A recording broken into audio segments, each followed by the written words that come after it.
I see. Is this thing on? Hey. I think it worked this time. We're coming to you from the live internet. The internet. The Not the internet's dead all one. running. We're not coming to you from Web 2.0. Just kidding, we are. Right. I see YouTube channels seem to be going. Yep. I don't know about the Twitch. I don't see info from Twitch. Huh. Oh, there it is. Now it's booting. It's booting. What do you mean it's booting? And LinkedIn, you never know. It's you just have to let it do its own thing. Just to roll the dice. Is Yeah. it just booting random people out of the live stream? Is that what it's doing? No, it's booting up. It was rebooting. You know what I like about the Darknet Diary shirts is that they're not necessarily cybersecurity, right? Like I know. you They're didn't kind know- of. That's what I like about them because it doesn't just say like, "Oh, I hacked your fridge" or whatever. It says like, it's just like this one is like a cool. It's like Ethernet cables in like a wave. Yeah. Now that's amazing. It's pretty sick. Yeah. Not that I don't love a good BHIS shirt, but the colors in BHIS are my favorite. the Well, that colors. Yeah, shirt- this is technically red. This is they call it ox blood. I don't know what that means, but the colors that are not. design's based No, off the that famous Japanese Great thing, wave of isn't it? Kanagawa. Yeah. Or off Kanagawa or whatever. Yeah. Or the ox blood can just be blood from people's hands who used to make those cables. Oh, just trigger. That's true. Did you ever do A or long. did you always do A or B? I was a Well, B guy first. I was B, but then I always had to do some crossover cable for the Cisco guys Oh yeah. so they could Hook 'em change their up with- ports. Yeah, I got to hook Did you them know up. that you Xboxes could tell the difference? You could use a Which- crossover cable or an A, and it Oh, would you can it'd now, figure too. it out. Yeah, Well, then, now. but I mean like original Xbox back in the day when like that stuff like was a wow factor. Like you could Right. plug two Xboxes in together to each Yeah. other. And it would Oh work yeah, fine, you could know? can like you can like link you could have like completely offline LAN parties. Yes. Like, no internet, no DHCP. Well, you didn't even Everything's need self-identified. You didn't need a hub back then. Well, you did if you were doing more than two, but yeah. More than two, Yeah. yeah, but That cellular processor was amazing. Man, With the good tank- times. The thick, remember like the extra thick controller, like The Duke. Beast or the, The Duke. Duke. It had like it was so big. That thing was a weapon. Oh man. And then Puppy Linux and Gentoo Linux on the actual Xbox. Make up your own custom boot disk. I remember, yeah, I soft modded my Xbox and had like a, it was like boot jailbroken or whatever. But it was funny because I used it to just put the games that I already had on the hard drive so I didn't have to carry around the discs. So Yeah. all I did was live like 10 years into the future because that's We were all you early do to now. the game. Exactly. Yes. So Exactly. back in the day, that was so cool. It's like, no discs? Whoa, that's epic. Yeah. I- FTP servers were rampant. I allegedly right had an executor chip on mine and then put a terabyte drive in it and then got Oh. GameFly. Oof. Mm-hmm. Wow. You name it, I had it. It was You were not playing 99.99% of those games. Xbox is the reason. The Xbox is the reason I learned to solder because you used to have to Oh solder. yeah, that little wire. the that, spider that chip. always- Yep. I used to get the spider mod chips from newbox.sk. Probably Still down exists. now. It's probably gone. Oh, it's been gone for years. It's Yeah. been around Dude. since the late 90s. It's like, what was it? Where's BB or something? Good Yeah. times. 3-hour Sidewinder matches, dude. Those were my jam. And then Oh, the game would end and someone would just exit out of the screen and you wouldn't know how many kills you got because it closed it out for everyone. You're just like, great. We don't know really who won, but Man, Halo was I could the smell game. it. I can smell that memory. Oh, that was the And game. it's not a good smell, but All right, this is too specific of a memory. This is going to be Yeah, used for this social scares me. engineering. This is a core. All right. This is a new core memory. where's Ralph? I think he's Florida. still. Is he back? He's technically back, but I think he's just laying in the pool, being like, "I work too much. I'm done." That jet lag. Jet lag plus just over. I think they did minimum 12-hour days, so he was Whoa. on a special operations gig. Oh, Which I think that's just what we tell him when he goes on vacation, is that he's going on a special operations gig. Hey, there's a tropical smoothie in one hand and the eyes on the internet in the other. I guarantee Yeah, that's you. right. I'd like to go to the beach and scroll through my phone, just like I scroll through my Just- phone at home. Listen, this is the new posture. It really is.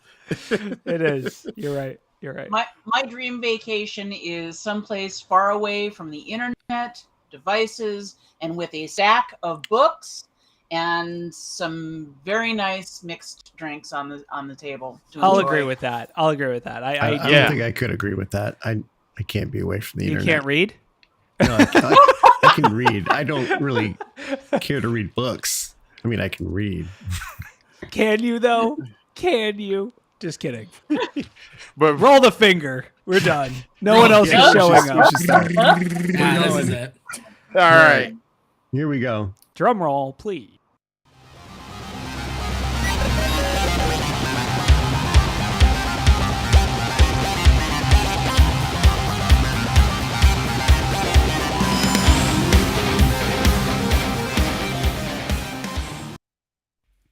Welcome to Black Hills Information Security Taco About the News, I think it's called.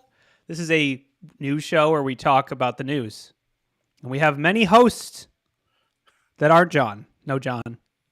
If you're here for John Strand, just go ahead and Control W, Command W. But we do have Charles, the king of nerd tech, especially if it's retro. He's got more Voltrons than the people that made the show. Say hi, buddy. Proof. So awesome. I love it. I feel like I don't know, I can't tell, but I just imagine like in front of your computer, you just have like an infinite shelf of a ton of different gadgets that you just can grab. It's a conveyor belt. It just keeps going. Not a conveyor belt. It's like a sushi restaurant, but just Voltron toys. It's just literally like this the whole time. Like, So we also have Wade coming in strong with the mustache and the BHIS shirt. The combo. Thank you. It's coming. It looks a little red. Like I honestly, I found out I was a daywalker, and so I'm okay with it. I found out I All was right. We also have Ryan, who always keeps us looking and sounding terrible. Yes, that's my goal. that's my goal. Of course, you Achieved. sound marvelous, darling. And then we also Thank you. have Bronwyn, who is joining us from Elon Musk's basement. All right. Uh-oh. Oh, the code's been broken. For those listening, she is brandishing a lightsaber. Yes. I think she's threatening you, Corey. I'm sorry. Just send me the intro you want me to read next time, and I'll just whatever you want. So some things Okay, happened. lightsabers away. Some things happened. Everyone put away your lightsabers. We're going to talk about the news. There's some breaches, and there's one that I just have to go to the airport right now. So let me open up my Uber app. And oh no, oh no. Uh-oh. Apparently they got a, as we call it, involuntary pen test. So yeah, basically for those that haven't heard or have been living under a rock, on September 17th, which is what, Saturday? Yeah. They announced an Uber contractor had their account compromised by an attacker. It is likely the attacker purchased the contractor's corporate password on the dark web. Interesting. After the contractor's personal device had been infected with malware, exposing those credentials. So this is all, I'm just reading from the Uber newsroom security update here. Basically, they're saying, they compromised the creds. Someone bought the creds. Each time they received a two-factor request that would block access. However, they accepted one eventually. So they did the old spam it until they hit approve. Classic. And then basically that led to them getting onto a company-wide Slack channel, permissions to G Suite, and that was kind of the big They also apparently reconfigured Uber's OpenDNS to display a graphic image to employees on some internal sites. So I guess you could argue maybe it may have been a younger individual perpetrating the hack. 18 years old? I think it was sub 18, was it not?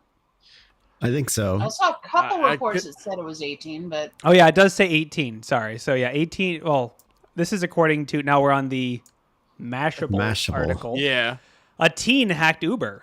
And employees apparently thought it was a joke, which tells you something about the corporate culture at Uber, especially considering apparently a graphic image was involved. But, yeah, so basically this is a... I mean, is this anything new? I mean, I will say, like, purchasing credentials from the dark web, that seems like something that we talk about more than we see. So that's interesting. one thing I think that's kind of to hit on is the whole multi-factor authentication request generation, right? The MFA Just fatigue attack. Keep hitting right? it until they approve. Keep hitting right? it. And we've seen this multiple times now in a couple different breaches. So Cisco did exactly the same thing, right? And there's like some good articles out there on how to detect this, but I wanted to see what you thought and how many times, if you use this actively, Corey, but I don't know of a lot of user training programs that tell users to be like, hey, if this happens a lot, let somebody know. Like, I can't think of any general knowledge that goes with that. I was wondering what you guys thought about that. No. Right? I personally don't. I've never seen it in any type of training where they say, hey, users, look out for this. Like, maybe it could be a new trend that somebody can start up. Who knows? Right. Yeah, I mean, haven't seen it. I do think it should be integrated into cybersecurity awareness training. That I will say, at a higher level, it's probably better to just don't do push-based MFA at all, to go with code-based MFA, because I can't fatigue you into guessing a code. So right? I would agree with you, but I've seen the code fatigue do exactly the same thing. Right? What do you mean? think If I just text them and ask for it or something? text they'll them and just ask them. provide it? So yeah, with the Cisco breach, right? They called the user and asked for the code. They texted the user. They did a bunch of stuff in order to get the user to get that final step. Whereas I think there just needs to be greater knowledge behind this attack for the general end user, as well as like how many detections are out there. I Googled and found a couple and found some like good write-ups from Okta and stuff like that on what to do and how to read this stuff. But I don't think as a detection engineer, this is something that's brought to light a lot. Well, so the valid auth should still trigger, right? Like if it's a valid auth, that's still the same old story with alerting where someone just logged in from wherever and that's a new device that could trigger a workflow. But it is a common thing, especially with mobile networks. People are switching devices all the time. It's difficult to trace down all those valid login alerts. So you'd have to trace like the failed logins, right, or the push attempts going in, correlate those with the failed logins as well as the accepted logins. And there's other stuff you can do, of course, with like geolocation and computers. You can actually see which computer is doing the push and attempting to log in. There's this bunch of stuff to build the detections, but I feel like this attack is lower in the kill chain, and people kind of think, I'd hate to say it, people kind of think MFA is almost like a silver bullet, not a silver bullet, but it protects you. And there's too much out there where MFA is easily skirtable, especially with the proxy stuff. I just want to point out two things. Corvus has a question. Two, I also wanted to point out that I have tears in my eyes. I'm just so happy that we're having this conversation because it's just so wonderful that we're arguing over the best kind of two-factor authentication. Instead of whether we need it. We finally got to that point.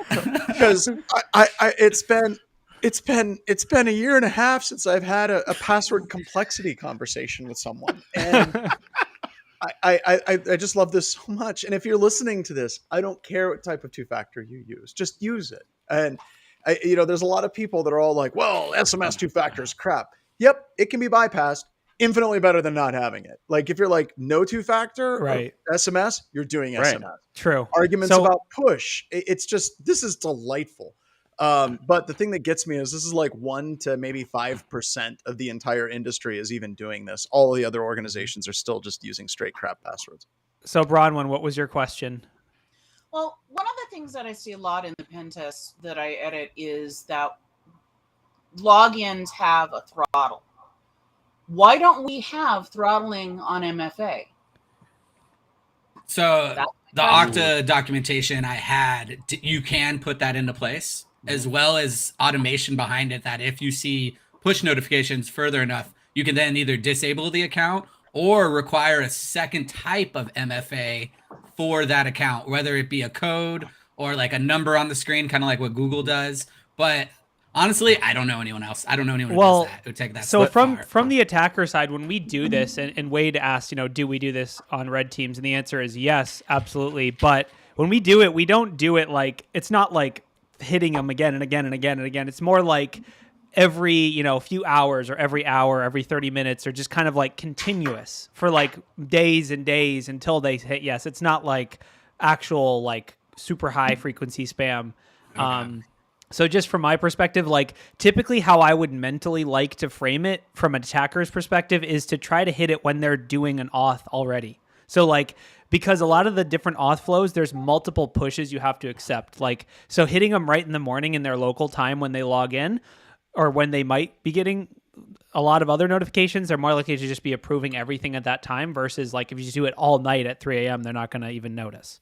More low and slow than like a bunch all at one time to annoy the user, right? Or you just wait until the next morning. Like you hit it at the right time. Exactly. Mm-hmm. And I did want to bring up Dave's comment in chat was really interesting. So he said he does use post-based authentication or push-based authentication because whatever application they're using has the ability to report the incident as that this wasn't me, which is like an alertable event and a good kind of break of the attack chain to say like, I didn't do this, and that can go trigger a ticket or something. So that's actually an interesting perspective. But as a defender, though, those are going to be so many false positives on those. Yeah, that's what I was worried. And I'm not worried about the false positives per se.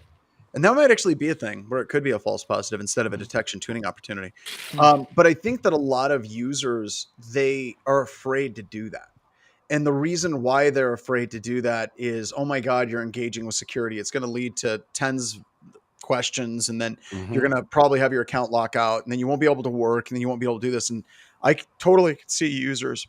Some users would absolutely like turn it as fraudulent, but I would see a tremendous number of users that would go down the path of, shh, don't tell them, or they're going to make your life hell in the security community, like Mordak from Dilbert. Yeah. So the other thing I wanted to kind of ask about this breach, just from a general perspective, this implies like a pretty heavy BYOD stance, that it was like a compromised personal device that had their work credentials on it. Is this a hygiene? Like, how do we address that from defense perspective? Is it a hygiene thing? Do you not allow logins? I mean, it's a contractor, so it's like John's gonna hate me for this. This is a reason to have monitoring for dark web, right? So contractors, this is a reason for intelligence. Contractors are gonna get popped, and they're gonna have accounts for your systems. Third-party contractors on hosts you don't have defenses for. And that's what this sounded like to me, is one of those third-party contractors that was just doing some dev work or something, had that account, they got popped. You would have no clue that that host got it popped unless you were monitoring some type of dark web and for creds for sale. Well, I will say, I want to make it very clear. Go ahead, Rage. I want to clarify.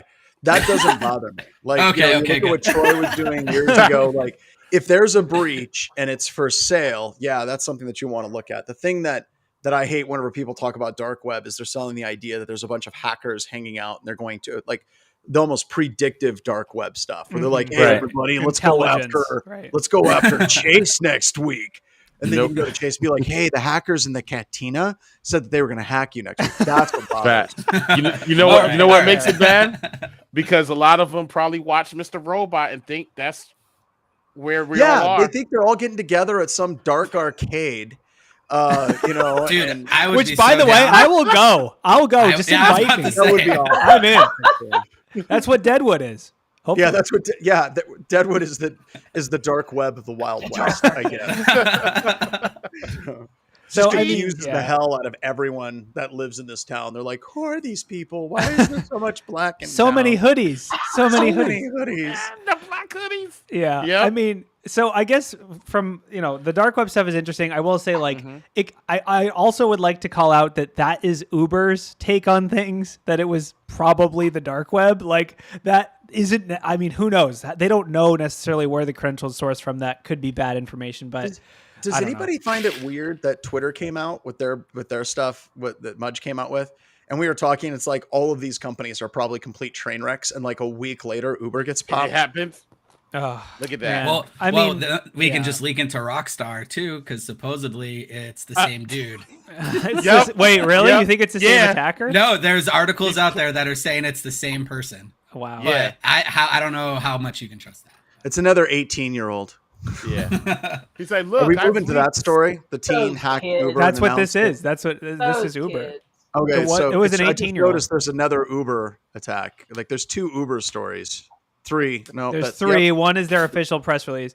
Yeah, I guess it's all related to the same topic. Basically, I guess what we're saying is that we can predict breaches before they happen, or should we? No, I'm just kidding.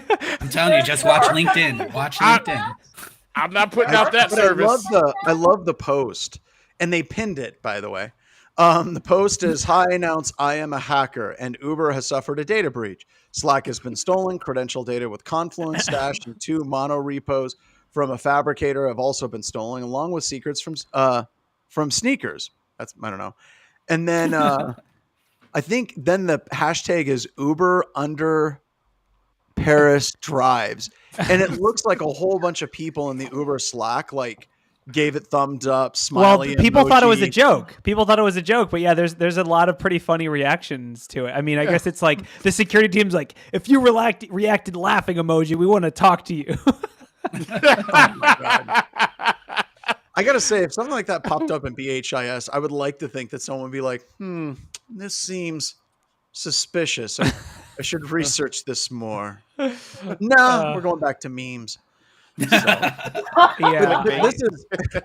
I still am wondering, how long is it going to be before a CTO is like, I don't know what this Slack security tool is, but it really gave Uber an early alert to this attack. And I think we would like to have this Slack system here where it can announce that attackers have broken. You know what?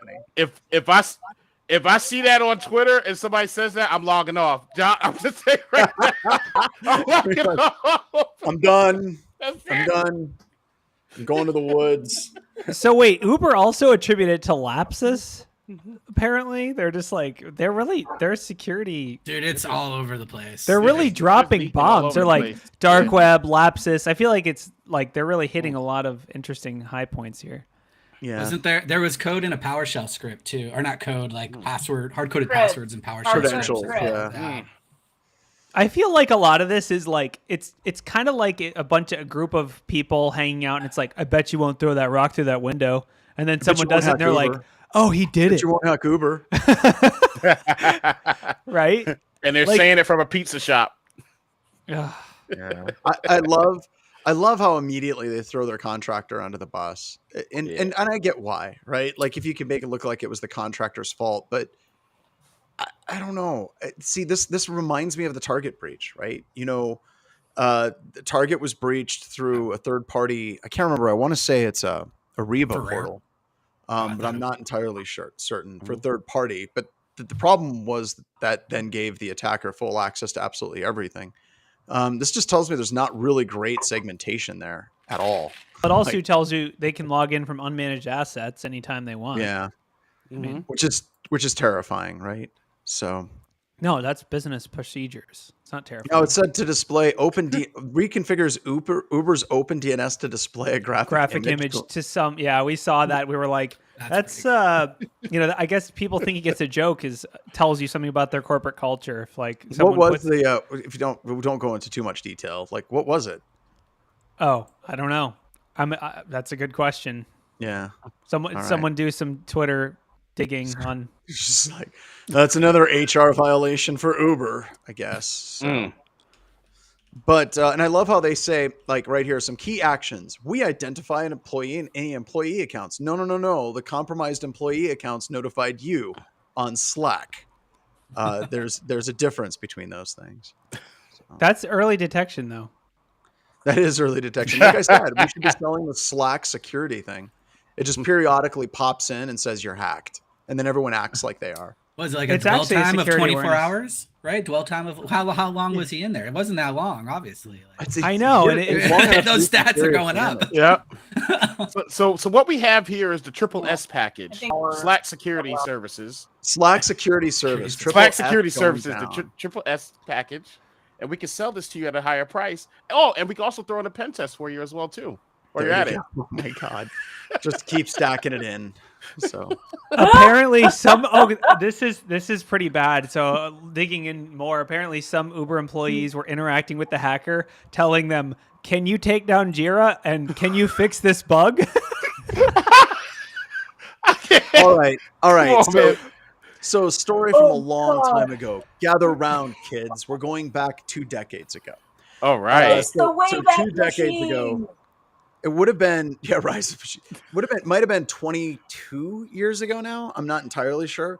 But I had something similar, but it was over IRC.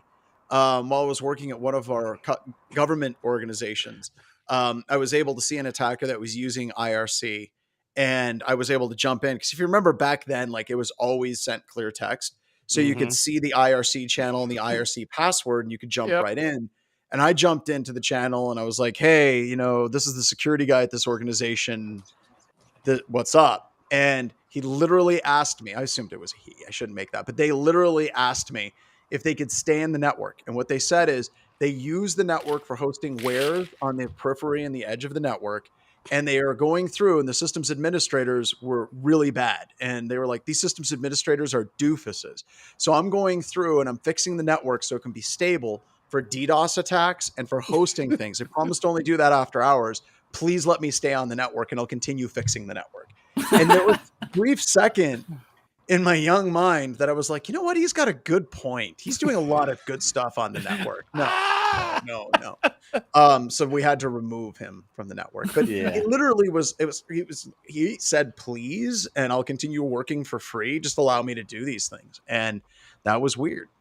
So we do have a quick report, and I'm sorry to be the bearer of bad news, but the graphic image was an erect male organ with the text "F you, dumb wankers." Oh, okay. Oh my god. So I would call that. Would you guys? Class. Would you call that an APT? I don't know. I don't even know at that point. Advanced penetrating. You can just see the CISA report. They're going through what exactly are the atomic IOCs for this. It's like, well, sir, they will notify you on Slack. Got it. Slack notification. Is that in MITRE? No, it's not MITRE. There will be an explicit image. Get a technique on it as quickly as possible. What else do they do, sir? They send dick pics. That's actually like, oh well, we need an indicator for that immediately. We need OCR for any no, John, that's MITRE. Hot dog, not hot dog. No, that's MITRE tactic 8 == $D. Oh my god. Oh my god. Oh my god. Yeah, I mean, as insane as we make this sound, there's literally people that are having serious conversations about this crap right now that are like, well, we got to write this up somehow. How do we? Someone. This to the president? Yeah, someone write that up. And yeah, I mean, also you can imagine HR being like, "Hey, we're involved now," because a lot of people were sexually, harassed. Like they're involved with the breach. Like they're like, "Hello, we're here." It's like, oh god, HR is involved with this breach now. HR has entered the chat. Yeah, exactly. Yeah. Which is probably the most unforgivable thing. Look at Bronwyn. Which is probably the most unforgivable thing the hacker did. It's like you hacked our Confluence server. We were cool with that. You came in with credentials. We were fine with that. You posted some stuff on Slack. We were okay with that. You got HR involved. You crossed the line. The line. That should be in the next training video. That should be. Yes. John, memes John, and this is what should happen.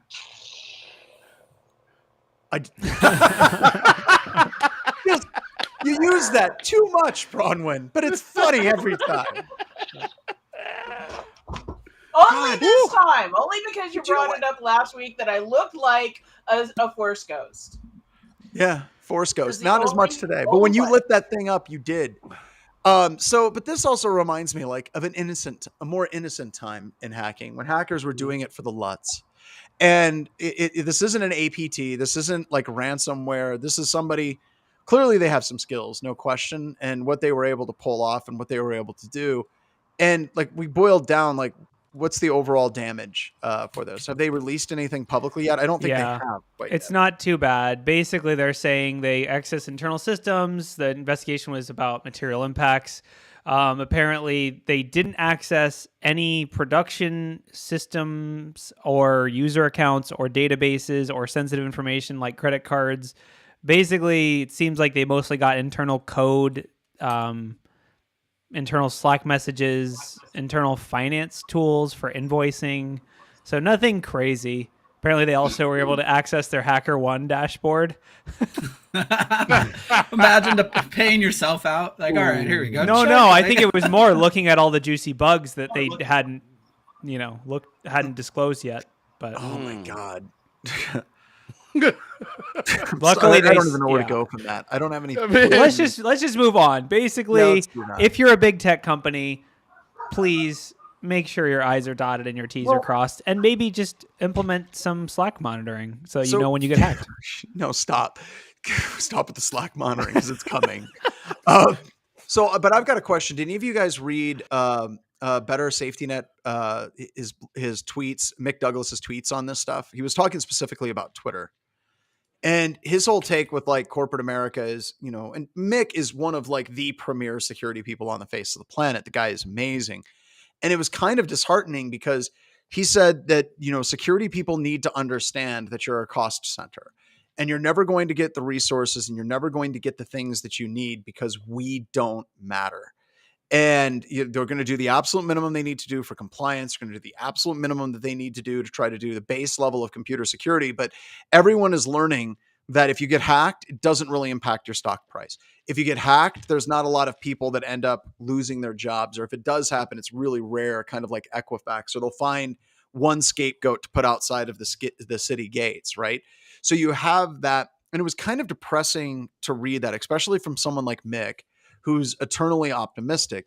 But I got to thinking about it from a corporate perspective. Honestly, I don't think that security people should look at that as like it's against them personally. Because if you look at anything in the corporate perspective, right, it's all about short-term stock. That's it. If anything impacts short-term stock value, it is absolutely the highest thing that is on any executive's mind, because that is literally the thing that they get their rewards, they get their bonuses on, the shareholders evaluate that. That is the only thing that actually matters from the day-to-day operations. So security, absolutely, you're going to do the absolute base minimum that you need to do in your organization, but that isn't an issue that's related to just security. It can be looked at as far as raises across the board at companies. It could be looked at how they handle their employees in third world countries that are scrounging through pits to pull minerals out of the ground to make batteries. Like, it's basically the decision tree for the short-term profits that exist in the system. It's not just security. So I'm going through this whole long rant just to let security people know this is, I don't want to say it's okay, but it's not executives picking on you personally. It's just the way that they're evaluated on. So like Uber has some crap security. Yep. If we're looking at Twitter, they have some crap security. Yep. There are very few organizations out there that have really amazing, solid security. I think it should be the goal and objective for every security researcher, every security professional in the world to find those companies and work for those companies. So it is interesting. Their stock price has not budged at all. Do you think their stock price would have budged more if more data was disclosed instead of just no? You would have seen a 5 to 10% dip, right? Because it would be Mad Money, right? What's that guy at Mad Money? What's his name? Something Kramer. Yeah, Kramer. Jim Kramer would be like, all right, everybody, it appears that Uber was hacked and the whole bunch of stuff was released. And like everyone would sell their stocks. It would dip 5 to 10%, maybe 15%, but I doubt that. And a week and a half later, it'd be right back up to where it was. For a while, my wife and I were actually buying stocks on companies that were hacked. There was always that 5 to 10% dip. And we would buy it on the dip, knowing that it would go up 10 to 15 to 20% on the flip side, and just buy it. And then someone make an index fund of badly hacked companies so I can buy it. That's something I can do. But now I don't even think it's causing a dip anymore in stock. It didn't price. With this Uber thing. It did not at all. Like, it is honestly, it's up since Friday. And why? Why the hell is it up? I don't know. They've got hacked, but they have been on it at least, right? They did. Yeah. They did say they I don't got think hacked. anyone's They did following put that out a closely. report, right? I- That too, but No, but it's my not theory- like Equifax where it's like, oh, 3 months later, like, oh, we got hacked. No, and you're no, just like, no. Yeah. Here's my theory for why. Because it's not even bad enough to hit most people's radar. If you're not in cybersecurity, you probably didn't even know what happened because they didn't. I don't know.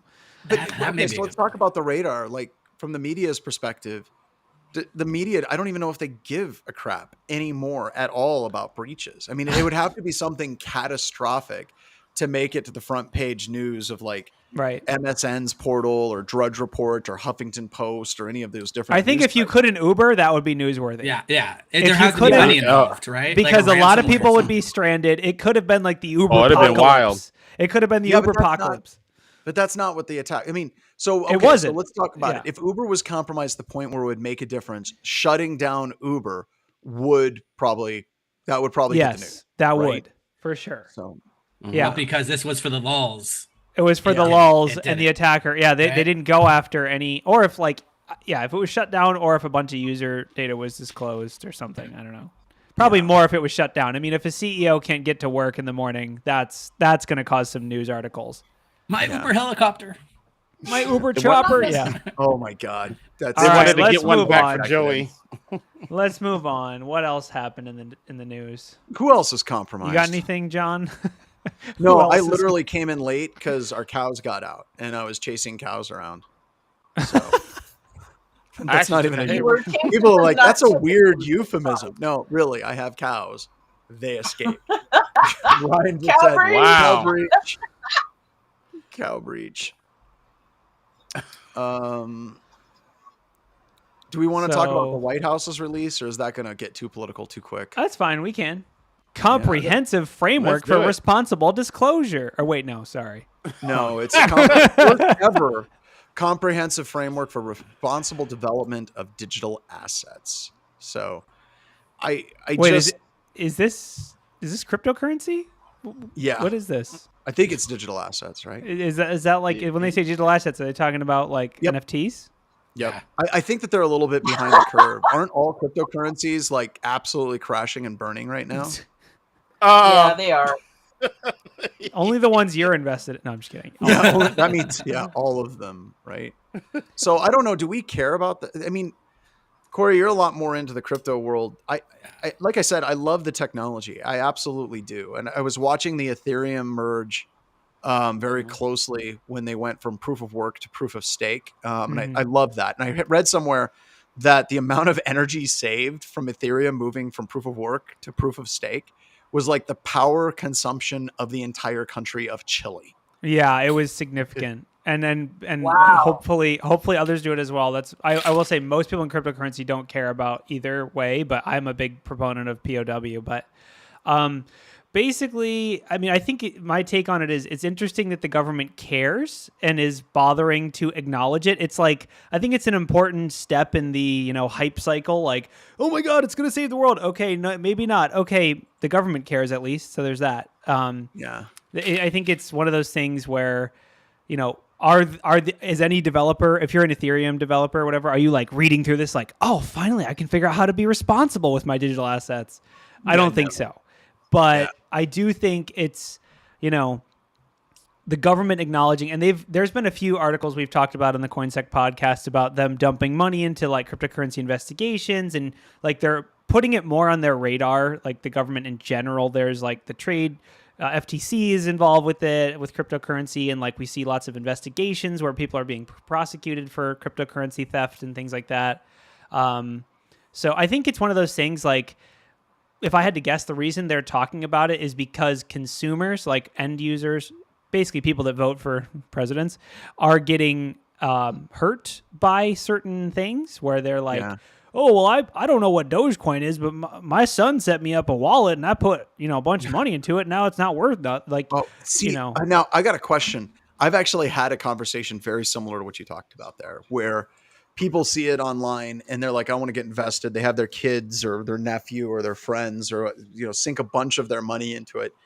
And they're like, oh, I just lost like 70% of my value. What the hell happened? I'm like, you invested in something that just evaporated. That's Right. basically what happened there.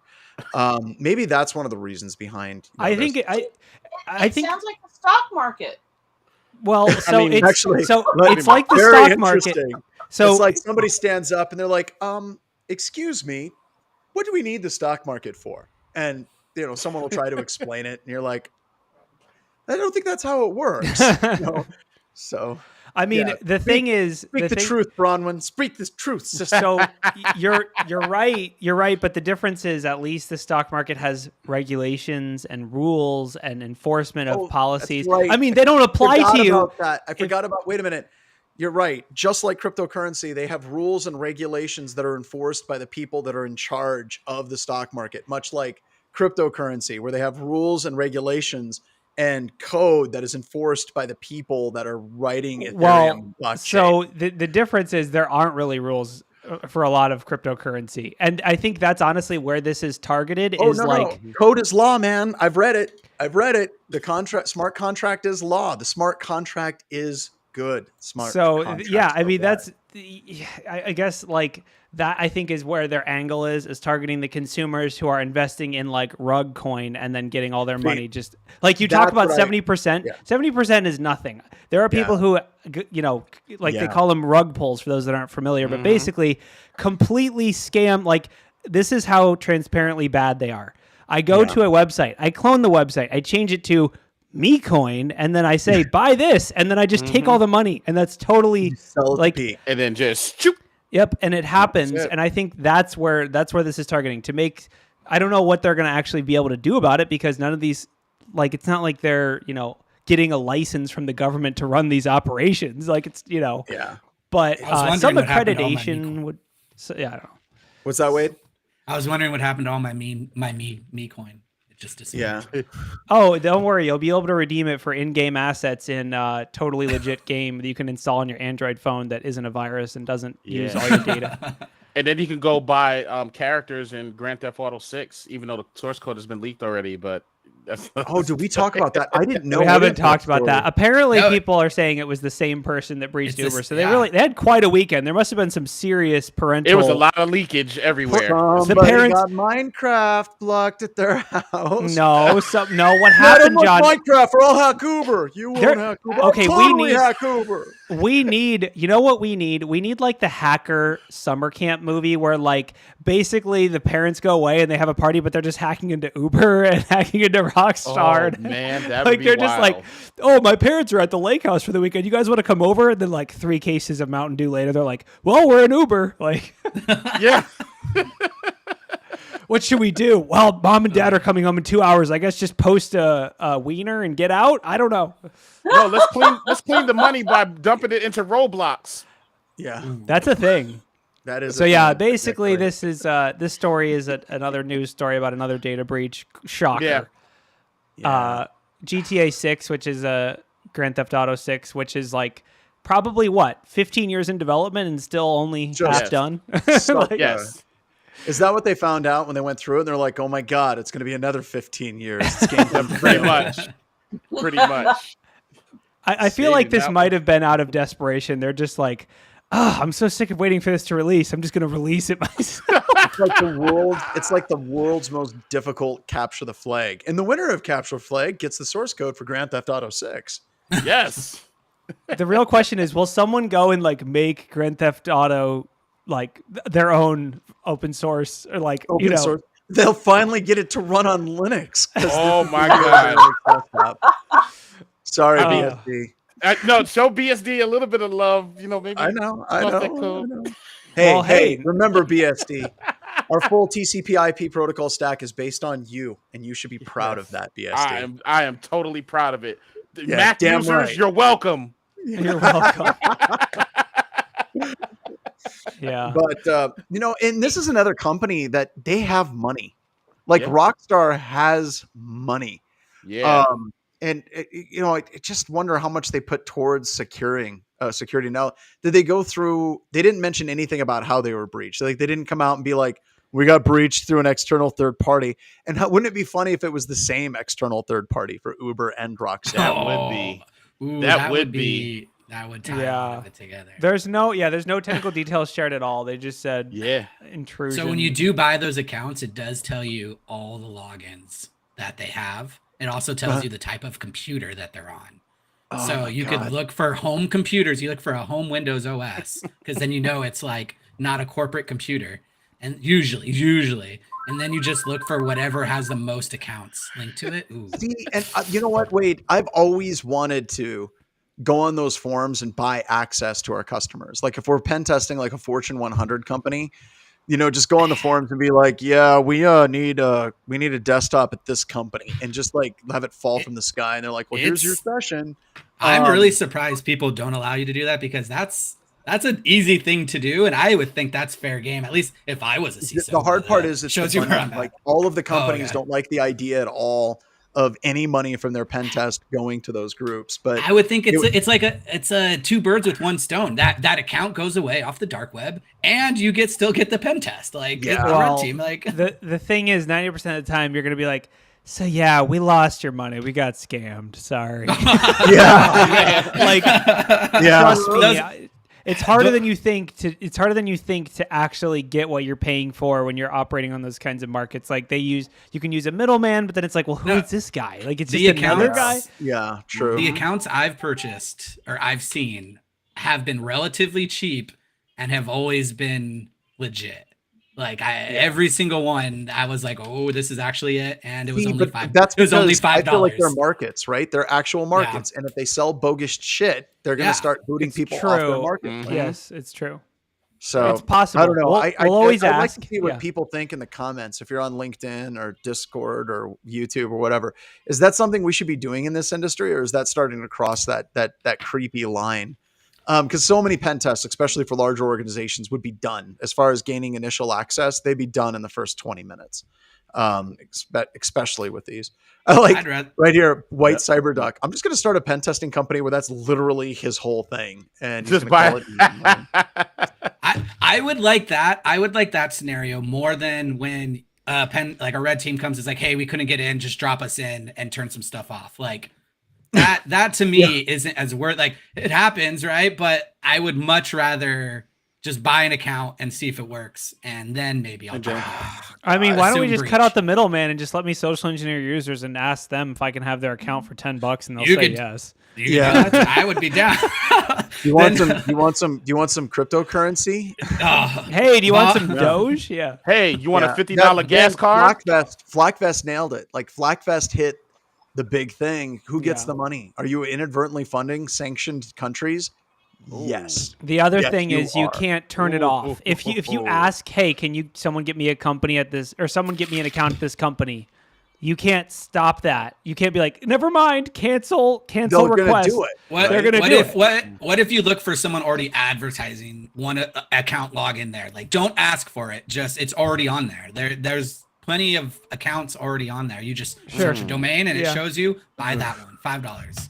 Sure. Well, if it's that easy, I mean, if it's $5, that what is North Korea going to do with that? Like, it's only $5. Russian marketplace. That's all I'm saying. It was at that point that Corey found out that all North Korea needed for their nuclear program was $5. $5 more, Corey, and you can fund our nuclear program. They're like, having received the money from some random guy, we now can launch the nukes and hit them. I just imagine the big clock on the wall, and it's just like slowly ticking up. It's like it's like a video game. To buy the uranium, you have to have that amount. Right.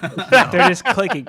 You do not have the resources. You do not have the resources. Oh, now we do. Oh, here we go. You require more Vespian gas. Yeah. I like I said, it feels dirty to me, but we're talking about starting up like a continuous red teaming service where that is literally what we are doing. And now it sounds like if we do that, we're moving into the whole dark web monitoring thing. God damn it.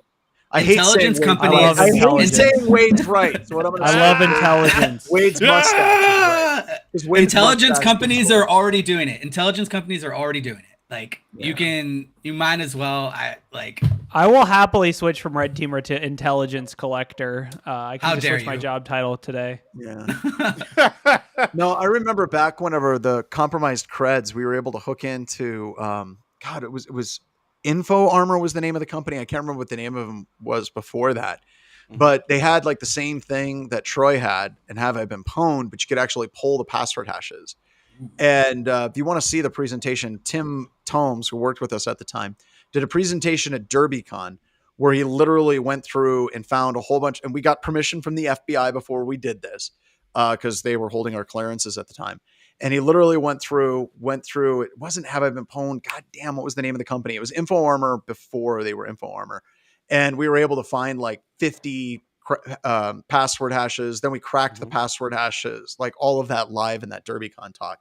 And that was very similar to this. And for a long time on our sales calls, we would just give that to, we would definitely give that to our customers like right away. Like we were running that because we had access to the API and we're like, here, customers, just take this stuff. Like really just have it because we feel dirty hanging on. Yeah. On my current engagement, I cred stuffed my way in. Like I literally used a credential that was disclosed in a data breach and got in, and like it was, the account wasn't, it was like expired. So we had to change their password with some social engineering, but it happens. It happens. Yeah. It's crazy. Yeah. So depressing. I'm glad. Yeah, that's a depressing. That's a depressing. I'm gonna take John saying Wade was right and just like put he's that gonna turn that on. into. He's gonna turn that into like next time I see him, he's gonna have like that's his theme music. My ringtone calls it John. Wade was right. Wade was right. Yeah, I hate it when Wade's right. So, yeah. Woohoo. So, all right, that's probably good for today because everything else just goes downhill from here. So, once again, everybody, everything's pwned everywhere. You want to talk about the teams? You don't want to talk about the teams thing? That's a stunt you hacking. Want to talk about that? That's so not interesting to me. For me, that goes in. Okay, let's bring up the teams. I agree, it's not interesting, but now I want to hear you rant about it. So the reason why the team thing bothers me is it's like if attackers get on your computer system, they can get access to sensitive files. Well, okay, yeah, that doesn't. But John, we can get rid of teams if we work hard enough on this one. You're right. This is horrible. This is the worst thing ever. And what we need to do is uninstall teams. Also, as I recently heard on a popular InfoSec news podcast, Slack is a security monitoring tool. So nothing but bad advice, except uninstalling teams. If you do anything that we talk about on this show, uninstall teams. And if your boss asks why they can't talk to you, just say that it's for security reasons. Security. I just really don't like, I hate Teams so much. I hate like the entire Microsoft suite. If it's not running in my browser, makes me sick to my stomach. It's just hot garbage. And then CX pointed out, it's a huge like resource monster on systems. Like what the hell is it doing on this as well? The only thing worse as far as system resource hogging is Adobe products. Oh, yeah. No, what about antivirus or EDR? I think Adobe's worse than AV. Yeah. No, Adobe is where I learned that RAM actually stands for rarely adequate memory. Right. Well, that's Microsoft products in general. Like Microsoft as an operating system is trying, like if there's extra memory, it's like, oh my God, it's going to waste. We need to use that. That's just that's the way that they use it for absolutely everything. But this, I mean, if you go to Metasploit post-exploitation modules, there's literally thousands for of file access, where you can pull files and pull. And also DP API, which is the data protection API in Windows, doesn't actually protect your data very effectively. And I can get all your browser cookies and all your stuff. So it's like, honestly, from my perspective, like I'm not going to bother with Teams. I'm just going to go straight for your Office 365 token in your browser and just I can log into Teams later because I have your PRT. So it's all good. So I guess we're going to tell everyone, like, please, if you're going to use this as a security thing to get rid of Teams in your organization, well played. If you're going to lose sleep over this, don't. Yes, I wholeheartedly agree. That's why I wanted to bring it up. I don't know. When we brought it up in the BHIS meeting today, I think we're telling everyone to uninstall it, which part of me, like a little bit, I was like, I should probably step in. But then again, I really hate Teams. You're like, no.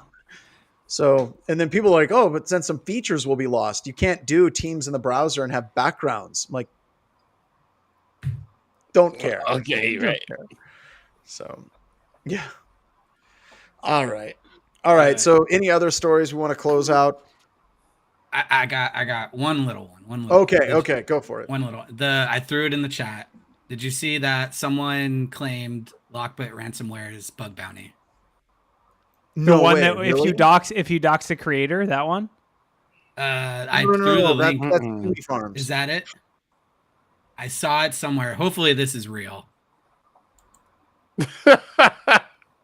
Victim logo. $50,000. Benjamin Franklin. They It was found a possible bug to in the- decrypt any VM.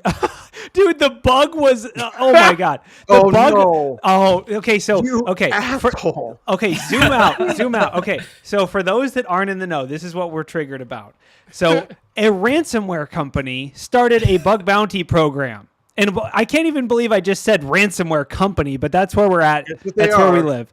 But anyway, they had a bug bounty program, and someone submitted a bug bounty where you could decrypt their ransomware encrypted files for free, and that was a bug that they paid $50,000 to this person who discovered that. So I guess feel like 50 grand is low too. I would think for that. You would think that if somebody would have gone to any of the major AV companies, like they would have paid much more than that. Yeah. Right. Yeah. That's why I thought it was possibly fake, because I'm like, that's a relatively costly bounty. And I mean, to waste it on them. But it's let's back up for a guaranteed work second. though. Ooh, Yeah. Whoever did this would rather work with LockBit than work with Bug legitimate bounty. bug bounty program. Yes. That and it is. We talk about this all the time in the crypto space. Crypto bug bounties, dude, they'll be like 15 million, 10 million, like they're huge. And then Microsoft, hey, fix user enumeration. They're like, that's a feature, and we'll give you a T-shirt if you want one, or put your name up on some website. Like it's so. I will say, like, it is so frustrating, but at the same time, it does show. We need to be better dealing with bug bounties. We need to give bigger payouts. We need to you got to compete, because if you're not going to compete, then this is going to happen. Yeah, we need to go back and restart the no free bugs movement. Woo! So, yeah. Charles is in. Like I said, just absolutely insane. All right. Well, that wasn't cheery at all. That was not a positive note. Hey, on a positive note, sometime this year, PCI is going to raise their password complexity standard from 7. So, progress. We'll have to come up with some new triggers to get you to rant. Yeah, that's not hard. I have so many. Okay. Just want to make sure I saw we maintain Wade was like kill chain. He said low level in the kill chain. Kill chain. Threat feed. I'm chasing cows, and I'm like, Erica, I need to get on the news. I heard kill disturbance chain. on the newscast. There's a disturbance on the newscast. All right. All right, everybody. Thank you so much for coming. Greatly appreciate it. Thanks for the cast of characters for showing up. And with that, we'll see you. I will be out, by the way, for the rest of the this week's stuff for the ASLR for tomorrow and on Wednesday, because I'm going out to DC and I'm going to be at BrewCon. So if you're in Europe and you're looking for a cool con, get to BrewCon. If you're at BrewCon, swing by and say hi and get a free copy of Backdoors and Breaches and a free fist bump, because we don't hug now post-COVID. So sorry, no cuddles. All right, later, everybody. Toblerone.